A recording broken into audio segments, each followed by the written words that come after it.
중학교 1학년 2학기 기말고사 내신 대비 필수 개념을 설명해 주는 동영상입니다.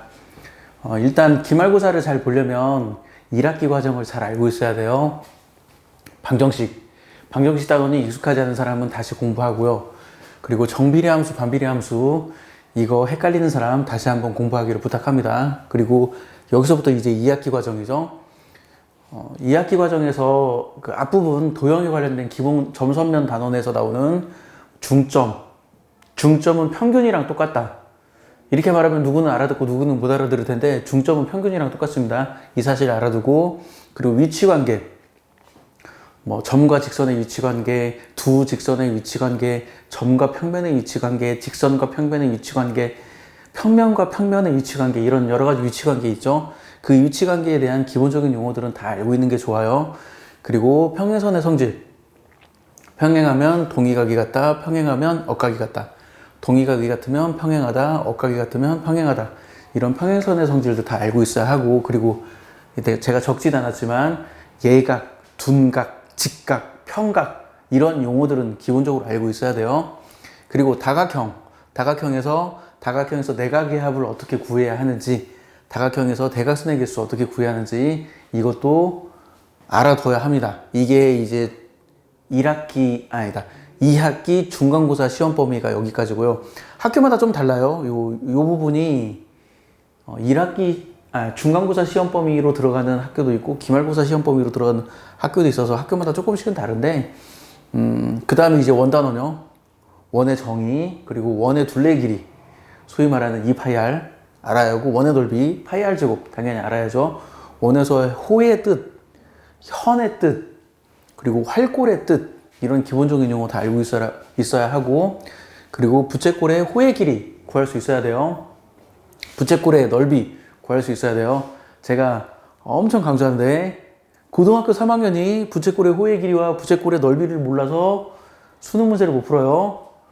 현행 교육과정에서 고등학교 2학년 때 부채꼴의 호의 길이와 부채꼴의 넓이를 구하는 걸 다시 배우거든요. 현행 교육과정에서. 나중에 바뀌는 교육과정에서 좀 달라지겠지만 고등학교 2학년 때 배워요. 근데 이거 몰라가지고, 중학교 1학년 때 배웠던 이거 몰라가지고 학생들이 헤매. 그러면 안 돼요. 이거 기억하고 있어야 돼요.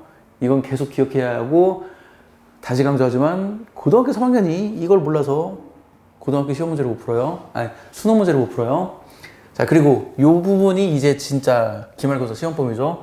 이 원단어는 기말고사 시험 범위로 들어가는 학교도 있고 안 들어가는 학교도 있겠지만 이 부분이 진짜 시험 범위예요. 그리고 기본 도형의 넓이와 부피를 구할 줄 알아야 하는데, 이거는 제가 동영상을 촬영해 놓은 것이 있으니까 그 동영상을 미리 한번 확인하시기를 부탁하고요. 링크 걸어 놓을게요. 기본 도형의 넓이라는 말이 무슨 뜻이냐면 삼각형, 직사각형, 평행사변형, 사다리꼴, 그리고 이런 도형, 부채꼴, 원, 이런 도형의 넓이를 구할 줄 알아야 돼요. 그리고 기본 도형의 부피를 구할 줄 알아야 합니다. 기본 도형의 부피, 기둥, 삼각기둥, 사각기둥, 원기둥, 이런 기둥의 부피 구할 줄 알아야 되고, 뿔, 삼각뿔, 사각뿔, 원뿔, 이런 뿔의 부피를 구할 줄 알아야 돼요. 그리고 구의 부피도 구할 줄 알아야 합니다. 그래서 기본 도형의 넓이, 부피 구할 줄 알아야 되고, 건널비에 관련된 동영상은 제가 아직 촬영을 안 했어요. 그래서 건널비에 관련된 동영상은 없지만 넓이와 부피에 관련된 동영상이 있으니까 참고해 주세요. 그리고 정다면체가 5개가 있죠.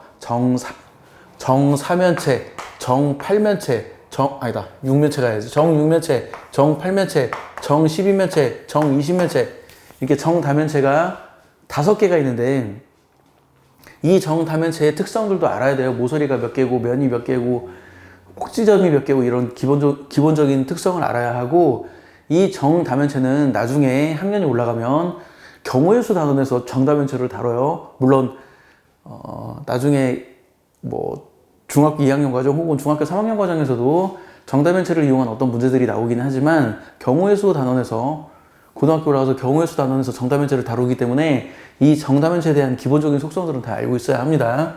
그리고 회전체에 대해서 알고 있어야 되고요. 회전축이라는 단어, 그리고 모선이라는 단어 알고 있어야 돼요. 그리고 기둥의 부피, 삼각기둥, 사각기둥, 오각기둥, 육각기둥, 원기둥, 이런 기둥의 부피를 어떻게 구해야 하는지, 그리고 건널비를 어떻게 구해야 하는지, 그리고 그것들의 전개도를 어떻게 그려야 하는지, 이런 내용들을 알고 있어야 하고, 뿔도 마찬가지죠. 삼각뿔, 사각뿔, 오각뿔, 육각뿔, 원뿔, 이런 뿔의 부피 구하는 방법, 그리고 뿔의 건널비 구하는 방법, 그리고 뿔의 전개도를 그리는 방법도 다 알고 있어야 돼요. 그리고 구의 부피 구하는 방법, 3분의 4 파이 r 세제곱, 구의 부피 구하는 방법, 구의 건널비 구하는 방법, 4 파이 r 제곱, 이거 구할 줄 알아야 됩니다. 제가 이 얘기를 계속 반복하는데 고등학교 3학년 애들이 이런 거 몰라가지고 기본 도형의 넓이, 부피, 건널비 이런 거 몰라가지고 수능 문제를 못 풀어요. 고등학교 3학년 애들이. 물론 고등학교 1학년 학생들도 이거 몰라서 내신 문제 못 풀고, 고등학교 2학년 학생들도 이거 몰라서 내신 문제 못 풀어요. 제가 그 학생들한테 엄청 가르쳐주는, 고등학생들한테 직격도로 설명해주는 부분이야. 제발 좀 잊어먹지 않았으면 좋겠어요. 그리고 구의 전개도라고 적어놨죠. 구는 전개도가 없습니다. 구는 전개도가 없어요. 구가 전개도가 없다는 것도 참고로 알아두세요.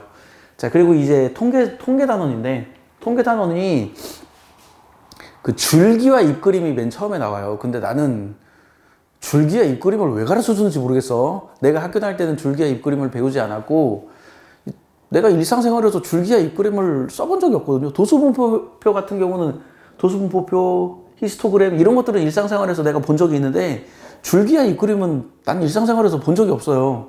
그걸 왜 가르쳐 주는지 모르겠어. 하지만 시험에 나오니까 알긴 알아야 돼요. 뭐 어려운 내용은 아니고. 그리고 도수분포표 알아야 하고요. 도수분포표에서 계급이라는 단어, 계급의 크기라는 단어, 도수라는 단어 알아야 하고, 그리고 예전에는 도수분포표 하면서 평균을 구하는 법을 배웠어요. 근데 지금은 평균을 구하는 법을 배우지 않아요. 그래서 시험 범위는 아니지만 그래도 평균을 구하는 방법을 알아두면 도움이 될 겁니다. 그리고 히스토그램 그릴 줄 알아야 되고요. 당연히 히스토그램 읽을 줄 알아야 되고, 도수분포 다각형 그릴 줄 알아야 되고, 도수분포 다각형 읽을 줄 알아야 돼요. 그리고 상대도수 구할 줄 알아야 되고, 상대도수 그래프 그릴 줄 알아야 돼요. 상대도수 그래프 읽을 줄도 알아야 되고. 근데 그냥 태클을 걸자면 여기는 도수분포 다각형인데 왜 여기는 상대도수 그래프일까?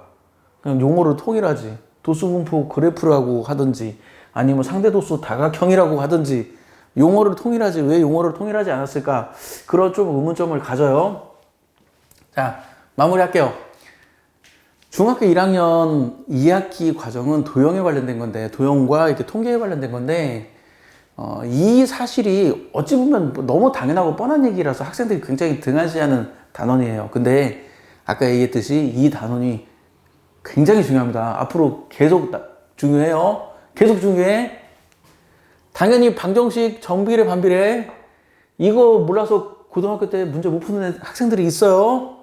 그리고 중점이 평균이다. 이걸 그렇게 얘기해줘도 애들이 기억을 못해. 그걸 몰라서 문제를 못 푸는 학생들도 많고, 평행하면 동해각이 같다, 억각이 같다 이런 거 몰라서 못 푸는 그 내신 문제뿐만 아니라 수능 시험 문제를 못 푸는 학생들이 엄청 많아요. 그래서 부탁인데 지금 현재 중학교 1학년 학생들, 이 동영상을 보는 중학교 1학년 학생들 뿐만 아니라 중 1, 2, 3, 고 1, 2, 3 학생들 모두에게 부탁하는데, 부채꼴의 호의 길이와 넓이 구하는 거 잊지 맙시다. 기본 도형의 넓이, 부피 구하는 거 잊지 맙시다.